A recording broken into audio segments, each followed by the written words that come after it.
जी student, आज हम बात करेंगे स्टोरेज डिवाइसेस से मुताल्लिक और आपको आज थोड़ा सा डीप में बताएंगे कि स्टोरेज डिवाइसेस होती क्या हैं। अगर इस वक्त मैं आपसे सवाल पूछूं कि यार स्टोरेज डिवाइसेस क्या होती हैं, तो अक्सर लोगों का जवाब ये होगा कि हमारे कंप्यूटर में जो भी डेटा होता है या हम कोई डेटा सेव करते हैं, तो जिस डिवाइस में जाकर डेटा सेव होता है ना, वो स्टोरेज डिवाइसेस कहलाती हैं। आपका जवाब दुरुस्त है, लेकिन इस जवाब को हम थोड़ा सा मज़ीद डीप में लेके जाएंगे और आपको उसके बारे में थोड़ा सा मज़ीद इन्फॉर्मेशन आपको देने की कोशिश करेंगे।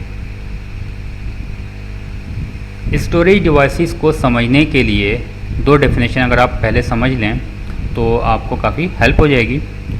अभी आप खाली ये समझ लें डेफिनेशन, फिर बाद में आपको बताऊंगा कि ये मैंने आपको स्टार्टिंग में क्यों समझाई थी। वोलेटाइल मेमोरी क्या होती है और नॉन वोलेटाइल मेमोरी क्या होती है। वोलेटाइल मेमोरी स्टोरेज डिवाइसेस की वो टाइप्स होती हैं कि अगर इसके अंदर कोई डेटा रख दिया जाए, मिसाल के तौर पे आपने कोई मूवी रखी, मूवी आपने सेव की, सही, सेव करने के बाद आपने कंप्यूटर बंद कर दिया। जैसे ही कंप्यूटर बंद हुआ तो वो डेटा सारा का सारा ज़ाया हो जाएगा।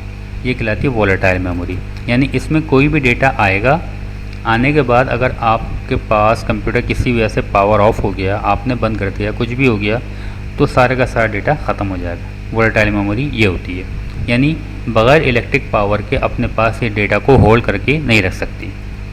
नॉन वोलेटाइल मेमोरी क्या होती है। नॉन वोलेटाइल मेमोरीज़ वो मेमोरीज़ होती हैं जो कि इलेक्ट्रिक पावर के बग़ैर भी डेटा को सेव रख सकती हैं। मिसाल के तौर पे हार्ड डिस्क है। हार्ड डिस्क में आपने कोई मूवी रखी, उसके बाद आपने कंप्यूटर बंद कर दिया और 1 दिन बाद, 2 दिन बाद, 3 दिन बाद जब आपने कंप्यूटर खोला, इस दौरान में आपने कंप्यूटर को कोई इलेक्ट्रिक पावर नहीं दी थी। तो जब 3 दिन के बाद अगर आप कंप्यूटर खोलोगे तो आपको हार्ड डिस्क में वही मूवी, वही सॉन्ग या वही पिक्चर या वही जो भी डेटा है जो आपने रखा था, वो आपको एज इट इज़ आपको मिल जाएगा। तो ये कहलाती है नॉन वोलेटाइल मेमोरी, जिसको डेटा सेव रखने के लिए इलेक्ट्रिक पावर की रिक्वायरमेंट नहीं होती। उम्मीद आप वोलेटाइल मेमोरी और नॉन वोलेटाइल मेमोरी समझ गए होंगे।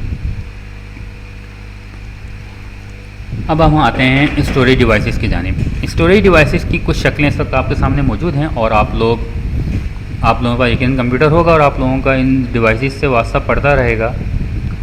जिस तरह एक सीडी है, इसके बारे में आप लोग जानते होंगे, इसमें भी डेटा आप सेव रखते हो। यूएसबी है और फ्लॉपी डिस्क है, हार्ड डिस्क है, मेमोरी कार्ड है। ये सारी स्टोरेज डिवाइसेस की मुख्तलिफ टाइप्स हैं।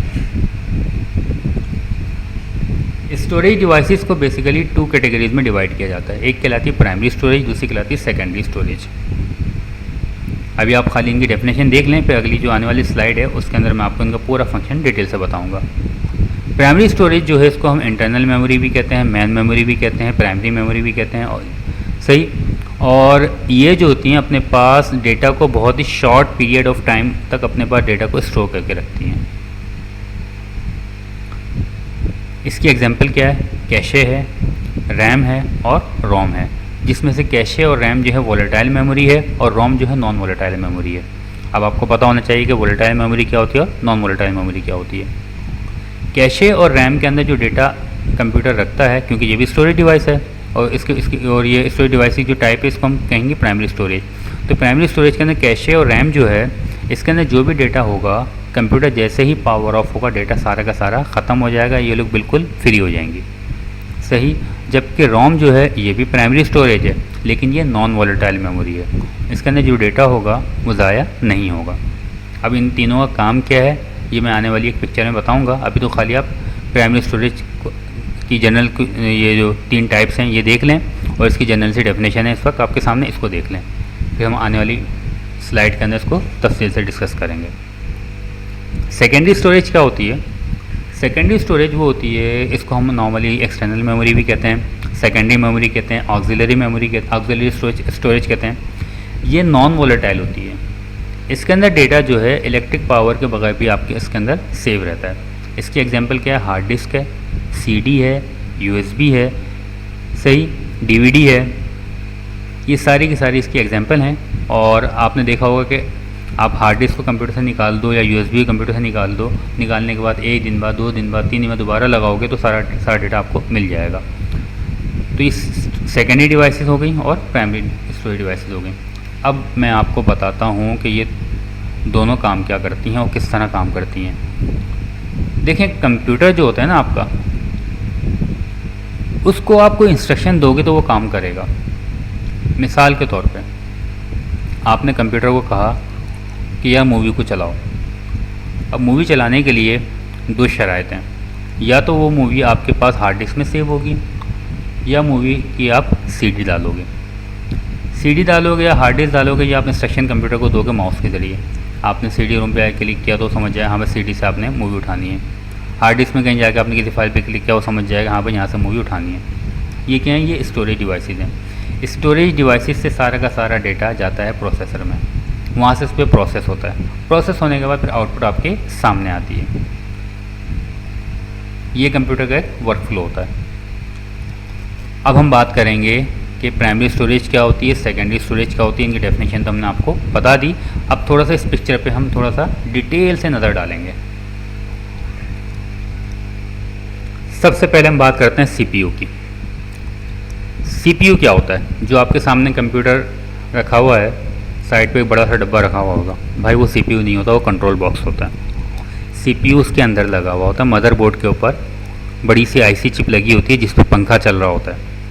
आपने देखा होगा मदरबोर्ड के ऊपर डायरेक्ट पंखा किसी डिवाइस पे लगा हुआ होता है, वो सीपीयू कहलाता है। उसको ठंडा करने के लिए, उसको ठंडा क्यों कर रहा होता है? क्योंकि सबसे गर्म वो हो रहा होता है। वो सबसे गर्म क्यों होता है भाई? सबसे ज़्यादा काम ही वही करता है, इसलिए सबसे ज़्यादा गर्म भी वही होता है। सही। सीपीयू जो है आपके कंप्यूटर का सबसे ज़्यादा अहम कंपोनेंट है। सबसे ज़्यादा काम भी वही करता है, सबसे ज़्यादा फास्ट भी वही होता है। आप कोई भी इंस्ट्रक्शन देते हो उसका सारा प्रोसेस कहाँ होता है? सीपीयू में होता है। लेकिन उस प्रोसेस करने के लिए आपको डेटा चाहिए होता है, सीपीयू को डेटा चाहिए होता है। अगर आपने उसको मूवी चलाने के लिए बोला या कोई काम कोई कैलकुलेशन करने के लिए बोला तो वो बोलेगा भाई मुझे डेटा तो दो। वो डेटा उसको कहाँ से मिलेगा? वो मिलेगा उसको स्टोरेज डिवाइसेस से। वो स्टोरेज डिवाइसेस जो है नॉर्मली आपके पास आप देखते हो कि हार्ड डिस्क है, उसमें आपने मूवी रख दी, या उसमें आप देखते हो क्या नाम है अपना सीडी रोम है, सीडी में मूवी रख दी।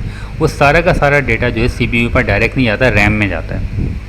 जो करंट प्रोग्राम जो चल रहे होते हैं, जो करंट इंस्ट्रक्शन जो चल रही होती हैं, वो सारी की सारी रैम के पास जाती हैं। रैम से सीपीयू लेता है सारा डेटा। वजह क्या है इसकी? डायरेक्ट इनसे क्यों कोऑर्डिनेट नहीं करता? रैम को बीच में इन्वॉल्व क्यों किया है? भाई रैम जो है, रैम और कैशे जो है, ये प्राइमरी स्टोरेज डिवाइसेज हैं। ये दोनों हैं सीपीयू के असिस्टेंट। ये दोनों बहुत ज़्यादा फास्ट होती हैं। हार्ड डिस्क के निस्बत, सीडी रोम के निस्बत, यूएसबी के निस्बत बहुत ज़्यादा फास्ट होती हैं। सही। तो सीपीयू चूँकि एक फास्ट डिवाइस है तो उसको कम्युनिकेशन करने के लिए भी अगले एंड पर फास्ट डिवाइस चाहिए होती है, तो वो रैम और कैशे होती है। ये दोनों इसको हेल्प कर रही होती काम करने में। तो जितना भी हार्ड डिस्क से सारा डेटा उठ के पहले रैम में जाता है, जो भी आप प्रोग्राम चलाते हो, जो भी आप फाइल खोलते हो, तो उसकी एक कॉपी उठ के हार्ड डिस्क के रैम में जाती है। वहाँ से सीपीयू उसके ऊपर उसको लेता है, उस पर एक्शन परफॉर्म करता है और रैम को रिप्लाई करता है। तो रैम और कैशे जो है प्राइमरी स्टोरेज हैं, ये सीपीयू के बहुत ही करीब लगी होती हैं, बहुत ज़्यादा फास्ट होती हैं, सीपीयू को काम करने में असिस्ट करती हैं, सीपीयू को काम करने में हेल्प देती हैं। इसके निस्बत हार्ड ड्राइव है। हार्ड ड्राइव जो होती है या सीडी रोम हो गया, ये दोनों कहलाती हैं सेकेंडरी स्टोरेज। ये दोनों स्लो होती हैं। हार्ड ड्राइव हो गया, सीडी रोम हो गया, यूएसबी हो गया, टेप ड्राइव हो गया, ये लोग स्लो होते हैं और ये लोग जो होते हैं नॉन वोलेटाइल होते हैं। जबकि कैशे और रैम जो होते हैं ये दोनों प्राइमरी स्टोरेज थी और ये दोनों बहुत ज़्यादा फास्ट होते हैं लेकिन वोलेटाइल होते हैं। कोई भी काम करना होगा तो परमानेंट डेटा सेव होता है हार्ड डिस्क में या सीडी रोम में या यूएसबी के अंदर। जब भी कंप्यूटर स्टार्ट होगा, स्टार्ट होने के बाद यहाँ से डेटा उठ के रैम में जाएगा, फिर रैम से डेटा उठ के सीपीयू में जाएगा जहाँ पे कैशे इसको हेल्प कर रहा होगा काम करने में। उम्मीद है आपके सामने थोड़ी सी पिक्चर क्लियर हो रही होगी। अब हम बात करते हैं इस पूरे वर्क फ्लो की। लेकिन सबसे टॉप पे होता है सीपीयू, जो सबसे ज़्यादा काम कर रहा होता है उसमें, और उसके अंदर जो है रजिस्टर वगैरह लगे होते हैं। ये समझिए सीपीयू का सेक्शन है।